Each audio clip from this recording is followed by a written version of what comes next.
Friends, हम हर हफ्ते आपके सामने बड़ी मेहनत से बनाई गई हॉरर एनिमेटेड स्टोरी लेकर आते हैं। हम आपके सपोर्ट से ही और नई कहानियां ला पाएंगे। सो प्लीज सब्सक्राइब करिए और इस सफर में हमारा साथ दीजिए।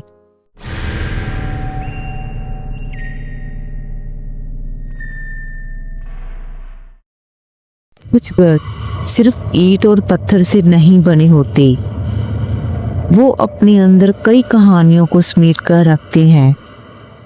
कहानियां उन लोगों की जो कभी वहां पर रहते थे और फिर कभी वापस नहीं आए। ये कहानी बेंगलुरु के एक पुराने से किराए के मकान की है। यहाँ पर कुछ ऐसा होता है जो इंसान की सोच से परे है। 3 दोस्त विक्रम, निशा और रोहित तीनों एक साथ एक ही कॉलेज में पढ़ते थे। तीनों की प्लेसमेंट बेंगलुरु की एक आईटी कंपनी में होती है।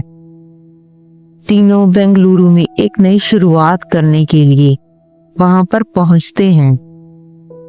पैसे बचाने के लिए उन्होंने एक पुराना लेकिन सस्ता मकान किराए पर ले लिया। मकान की हालत कुछ अच्छी नहीं थी, वो बहुत ही पुराना सा लगता था। जब वो उस मकान के मालिक से मिलते हैं तो वो उन तीनों को एक चेतावनी देता है, घर का ध्यान रखना। ये अपने पुराने किराएदारों को हमेशा याद रखता है। उन तीनों ने इस बात को मजाक समझा। कुछ दिनों बाद उन तीनों के साथ अजीब सी घटनाएं होने लगी। सबसे पहले रोहित के साथ ये हुआ। वो रोज सुबह उठकर अपनी अलमारी खोलता, लेकिन वहां कुछ अजीब होता। उसके नए कपड़े जो उसने हाल ही में खरीदे थे, वो धीरे धीरे गायब हो रहे थे। उन कपड़ों की जगह पर पुराने, गंदे और फटे हुए कपड़े रखे हुए थे। कपड़ों पर धूल जमी हुई थी और उनमें से अजीब सी गंध आ रही थी, जैसे ये बरसों से किसी ने पहने ही ना हो। रोहित का दिल जोर जोर से धड़कने लगा। उसे लगा शायद कोई उसका दोस्त मजाक कर रहा है। फिर भी ये सब देखकर उसके रोंगटे खड़े हो रहे थे। निशा के साथ जो हुआ वो और भी डरावना था। एक सुबह उसने अपनी अलमारी खोली तो अंदर से कुछ गिरने की आवाज आई। नीचे कुछ तस्वीरें गिरी पड़ी थी जो कि बहुत ही अजीब और पुरानी सी लग रही थी। निशा ने जब ध्यान से देखा, तस्वीर में कुछ लोग थे, लेकिन उन लोगों की आंखें ऐसे लग रहा था जैसे कि वो निशा को घूर रही हो। निशा ने जब ध्यान से देखा तो उसे वो लोग हिलते डुलते हुए भी नजर आ रहे थे, जैसे कि वो तस्वीर के अंदर जिंदा हो। उसके हाथों से वो तस्वीरें गिर पड़ी। ऐसे लगा जैसे कि उसकी सांसें थम गई हो। निशा सोचने लगी, तस्वीरों में ये चेहरे कौन थे? क्या वो इस घर के पिछले किराएदार थे या कि कुछ और? एक रात विक्रम अपने कमरे में सो रहा था। अचानक पैरों की धीमी धीमी आहट सुनाई दी। वो आवाज धीरे धीरे उसके पास आ रही थी। वो काफी डर गया। उसका दिल जोर जोर से धड़कने लगा। विक्रम जल्दी से अपने बिस्तर से उठा और उठकर इधर उधर देखा। बस चारों ओर सन्नाटा ही था। वो वहां पर किसी को महसूस कर पा रहा था, जैसे कि कोई उसके आसपास हो। अब तीनों के साथ ऐसी घटनाएं अक्सर होने लगी। वो तीनों काफी डर गए। अब वो ये घर छोड़ना चाहते थे। इससे पहले कि वो घर छोड़ते, रोहित कहीं पर गायब हो चुका था। निशा और विक्रम को वो कहीं पर भी नहीं दिख रहा था। जब निशा और विक्रम ने रोहित के कमरे का दरवाजा खोला तो उसे देखकर उनके पैरों के तले जमीन खिसक गई। कमरा पूरी तरह खाली था। वहां ऐसा कुछ भी नहीं था जिससे लगे कि रोहित कभी यहाँ पर रहता था। ना उसकी किताबें, ना कपड़े, ना बिस्तर पर चादर की सिलवटें। फर्श पर महीनों पुरानी धूल जमी पड़ी थी और दीवारें बिल्कुल सफेद और ठंडी लग रही थी, जैसे किसी ने एक पल में उस कमरे की हर निशानी मिटा दी हो। विक्रम ने कमरे के कोने में झांका, लेकिन वहां सिर्फ सन्नाटा था। कमरे की हवा भी बहुत भारी लग रही थी, मानो वह कुछ छुपा रही हो। अगले दिन चीजें और भी अजीब होने लगी। घर की दीवारों में एक हलचल सी महसूस होने लगी, जैसे कि वो सांस ले रही हो। विक्रम और निशा को ऐसे लगा जैसे कि घर पहले से और भी छोटा हो गया हो। वे जिस कमरे में जाते वहां दीवारें थोड़ी और करीब आती हुई महसूस होती, जैसे कि वो खिसक कर उसके पास आ रही हो। ऐसे लग रहा था जैसे घर का हर कोना सिकुड़ता जा रहा हो। उन दोनों को घर की दीवारों पर हल्की सी परछाई दिखाई देती है। घर के हर कोनों से अलग अलग तरह की आवाजें आ रही थी, कभी किसी की चीखने की, कभी हंसने की। अब वो दोनों इस घर से भागना चाहते थे। वो भागकर दरवाजे की ओर गए। जब उन्होंने दरवाजा खोला तो उन्हें बाहर की दुनिया नजर नहीं आई। दरवाजे के बाहर एक और कमरा था। वो उस कमरे में गए। उन्होंने उसका भी दरवाजा खोला, लेकिन उसके अंदर एक और कमरा था। उन्होंने बहुत कोशिश की उस घर से बाहर निकलने की, लेकिन वो उस घर की भूल भुलैया में ही फंसकर रह गए। उस घर ने उन दोनों को अपने अंदर समा लिया था।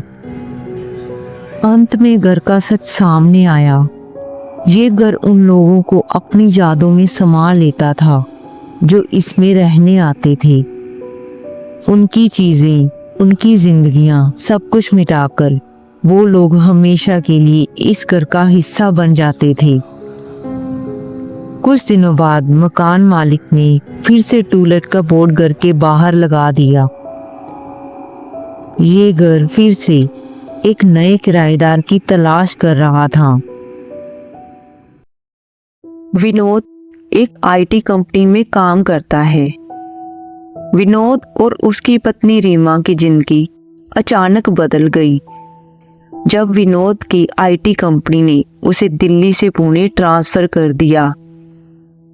वे दोनों बहुत खुश थे कि उन्हें एक नया शहर देखने और नई शुरुआत करने का मौका मिलेगा। पुणे में पहुंचते ही उन्होंने एक बहुत ही बड़ा घर किराए पर ले लिया। घर देखने में बहुत ही सुंदर था। शांत इलाका, हरियाली से घिरा हुआ। उन्हें ये घर अपने एक सपने के जैसा लग रहा था, लेकिन ये सपना जल्दी ही एक बुरे सपने में बदलने वाला था।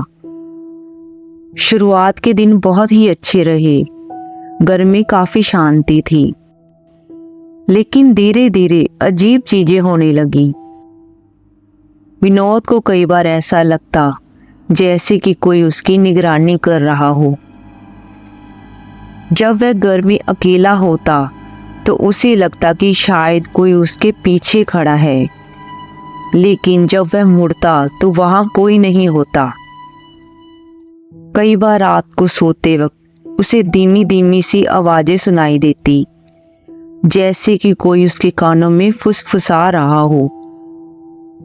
रीमा ने भी महसूस किया कि घर में कुछ तो गड़बड़ है, लेकिन वे दोनों इस बात को नजरअंदाज करते रहे।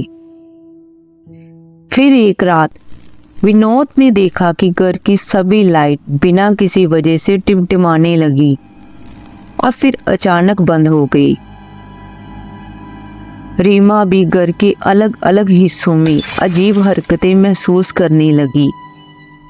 एक रात रीमा ने भी बाथरूम में किसी की परछाई देखी, लेकिन जब उसने दरवाजा खोला तो वहां कोई नहीं था। दोनों को अब समझ आने लगा कि इस घर में कुछ तो गड़बड़ है। दिन बीतते गए और उनके साथ होने वाली घटनाएं भी बढ़ती गई। कुछ दिनों बाद दिवाली का त्योहार आ गया। विनोद और रीमा ने सोचा कि शायद त्योहार की रौनक में माहौल बदल जाएगा। उन दोनों ने घर को शानदार तरीके से सजाया, दीप जलाए, रंग बिरंगी लाइटें लगाई और घर को एक नई उम्मीद से भर दिया। रीमा दीप जलाने के लिए एक कमरे में गई। जैसे ही उसने दिया जलाया, अचानक पूरे घर की लाइट्स टिमटिमाने लगी। वह एक पल के लिए रुकी और तभी सारे दिए एक साथ बुझ गए। कमरे में पूरी तरह से अंधेरा छा गया। तभी एक अजीब सी ठंडक उस कमरे में फैल गई। रीमा को डर लगने लगा। डरी सहमी हुई रीमा तुरंत भागकर विनोद के पास आ गई। दोनों हॉल में खड़े थे। तभी अचानक उन्होंने देखा कि एक धुंधली परछाई सामने की दीवार पर उभर रही है। वह परछाई धीरे धीरे साफ होने लगी और उनके सामने एक लड़की खड़ी थी। उसका चेहरा बहुत ही भयानक रूप से जला हुआ था। उसकी आंखें बिल्कुल खाली थी, मानो उसकी आत्मा कहीं खो गई हो। उस लड़की को देखकर विनोद और रीमा बहुत डर गए। विनोद और रीमा अपनी जगह पर जम से गए थे। वे दोनों चीख भी नहीं पा रहे थे। वह लड़की धीरे धीरे उनकी ओर बढ़ने लगी।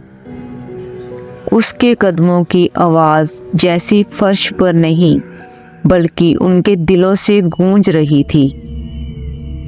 जैसे ही वह उनके करीब आई, अचानक उसके शरीर में आग लग गई। उसकी जलती हुई चमड़ी से भयानक दुर्गंध आने लगी। उसकी चीखों ने पूरा घर हिला दिया। वह चीखती जा रही थी और आग में जलती जा रही थी। विनोद और रीमा की धड़कनें तेज होती गई, मानो उनका खून जैसे जम गया हो। और फिर वह आत्मा अचानक गायब हो गई, लेकिन उसकी चीखें अभी भी घर में गूंज रही थी। दोनों पूरी तरह से हिल चुके थे। उनकी सांसें रुक गई थी। वे बुरी तरह कांप रहे थे। किसी तरह उन्होंने खुद को संभाला और तेजी से घर से बाहर भागे। बाहर निकलते ही उनके एक पड़ोसी ने उनकी हालत देखी और तुरंत उनके पास जाकर पूछा, क्या हुआ? आप दोनों इतने डरे हुए क्यों हो? विनोद ने हकलाते हुए अपने साथ हुई घटना के बारे में पड़ोसी को बताया। ये सुनकर पड़ोसी ने उनको उस घर के साथ जुड़ी हुई एक घटना के बारे में बताया। उसने बताया कि कई साल पहले उस घर में एक लड़की किराए पर रहती थी। दिवाली की रात एक हादसे में उसके कपड़ों में आग लग गई थी और वो जिंदा जल गई थी। उसकी मौत इतनी दर्दनाक थी कि उसकी आत्मा आज भी इस घर में भटकती है। जो भी उस घर में रहने आता है, उसे वह आत्मा बहुत परेशान करती है। कोई भी वहां ज्यादा दिन टिक नहीं पाता। ये सुनकर विनोद और रीमा और भी डर गए। अगले ही दिन उन्होंने वह घर हमेशा के लिए छोड़ दिया। आज भी उस घर में जो कोई रहने आता है, उसे दिवाली की रात उस लड़की की चीखें सुनाई देती है और उसकी जली हुई परछाई दीवारों पर नजर आती है। कहते हैं कि उसकी आत्मा अब तक शांति नहीं पा सकी है और वह हर दिवाली की रात जलने की यातना को फिर से जीती है।